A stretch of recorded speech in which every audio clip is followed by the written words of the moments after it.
NDA శాసనసభ పక్ష సమావేశానికి విచ్చేసిన తెలుగుదేశం ఎమ్మెల్యేలకి,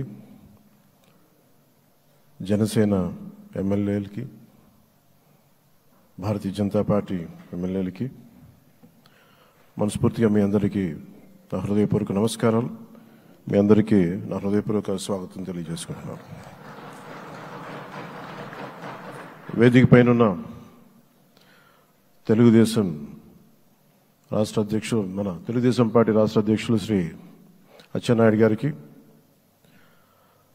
భారతీయ జనతా పార్టీ అధ్యక్షురాలు శ్రీమతి దగ్గుపాటి పురంధేశ్వర గారికి నా హృదయపూర్వక నమస్కారాలు. తాడేపల్లిగూడెం సభలో నేను చెప్పినట్టుగా ఒక దార్శనికులు, 4 దశాబ్దాల సుదీర్ఘ అనుభవం, ఎన్నో ఒడిదుడుకులను ఎదుర్కొన్న తెలుగుదేశం జాతీయ పార్టీ అధ్యక్షులు శ్రీ నారా చంద్రబాబు నాయుడు గారికి నా హృదయపూర్వక నమస్కారం.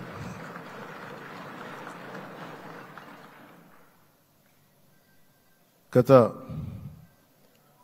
దశాబ్ద కాలంలో రాష్ట్ర విభజన జరిగినప్పటి నుంచి ఆంధ్ర రాష్ట్ర ప్రజలు నలిగిపోతున్నారు.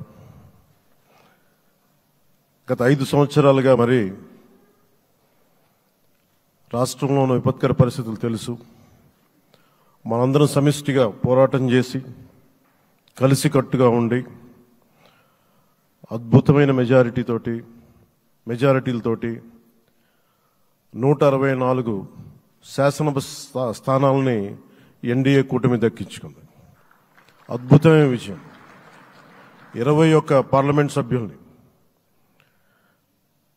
మన సెంట్రల్ హాల్లో కూడా మాట్లాడుతూ ఉంటే అందరికీ ఆంధ్రప్రదేశ్ విజయం, తెలుగుదేశం, జనసేన, భారతీయ జనతా పార్టీతో కూడిన ఎన్డీఏ కూటమి విజయం దేశం మొత్తం చాలా ఒక స్ఫూర్తినిచ్చింది.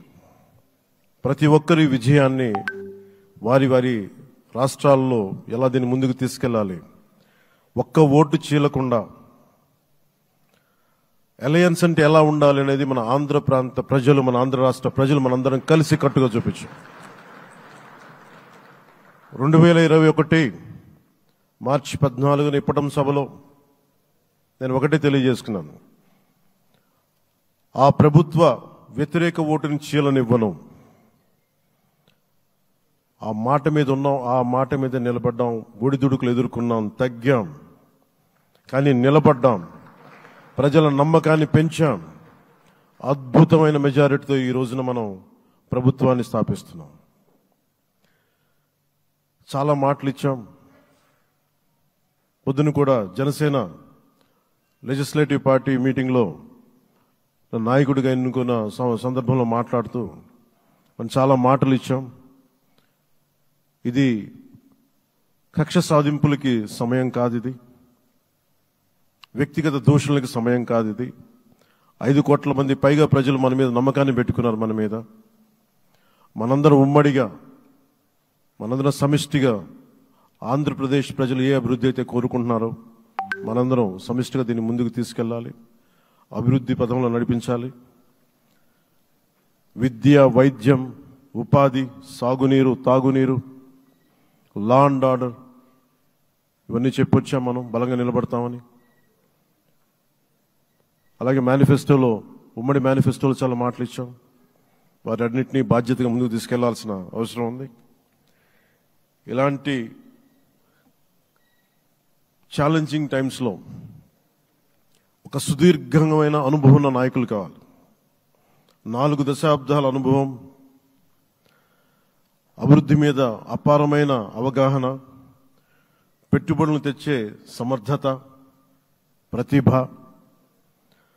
విదేశాల్లో ఉండే నాయకుల్ని, మలేషియా దగ్గర నుంచి, సింగపూర్ దగ్గర నుంచి, యూరోప్ దగ్గర, అమెరికా నుంచి, ఆ దేశాల అధ్యక్షుల్ని తెలుగు రాష్ట్రాల వైపు దృష్టి మళ్లించేంత శక్తి, సమర్థత ఉన్న శ్రీ నారా చంద్రబాబు నాయుడు గారికి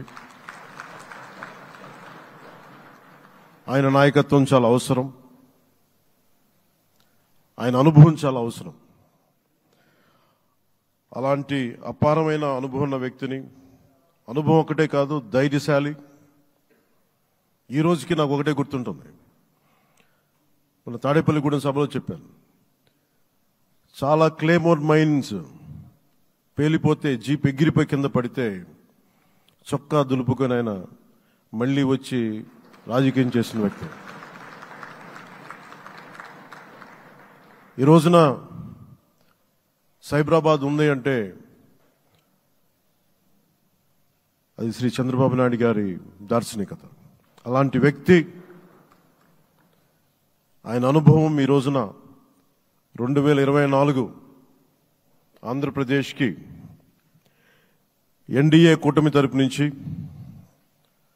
ముఖ్యమంత్రి అభ్యర్థిగా శ్రీ నారా చంద్రబాబు నాయుడు గారి పేరుని జనసేన పార్టీ పక్షాన నుంచి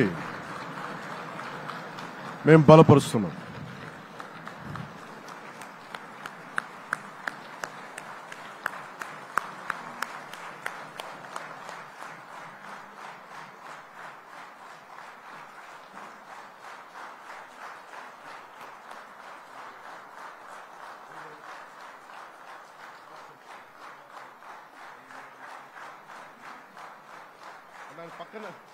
ఇది నేను ఆయన పక్కన పెట్టుకుని చెప్పాలి. ఆయన నలిగిపోయారు. జైల్లో చూశాను ఆయన. పాపం భువనేశ్వర్ గారి బాధను చూశాను. నేను అనుకున్నాను, అమ్మ మీరు కన్నీళ్ళు పెట్టకండి, మంచి రోజులు వస్తాయని చెప్పిన మంచి రోజులు వచ్చినాయి. వారికి మనస్ఫూర్తిగా వారికి నా హృదయపూర్వక శుభాకాంక్షలు. మీరు అద్భుతమైన పాలన ఇవ్వాలి అందరికీ మనస్ఫూర్తిగా మీకు నేను తెలియజేసుకున్నాను సార్. సో ఇప్పుడు శ్రీ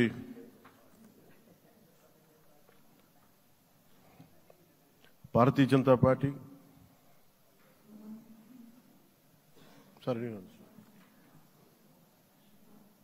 క్యాన్సర్ అంటే ఖర్చుతో కూడుకున్న వ్యాధి అనే అపోహ నుండి బయటపడదాం. ఇప్పుడు సామాన్యులకు సైతం అందుబాటులో అంతర్జాతీయ వైద్య సేవలను అతి తక్కువ ఖర్చుతో అందిస్తోంది మన Mahatma Gandhi cancer hospital and research institute, MVP colony,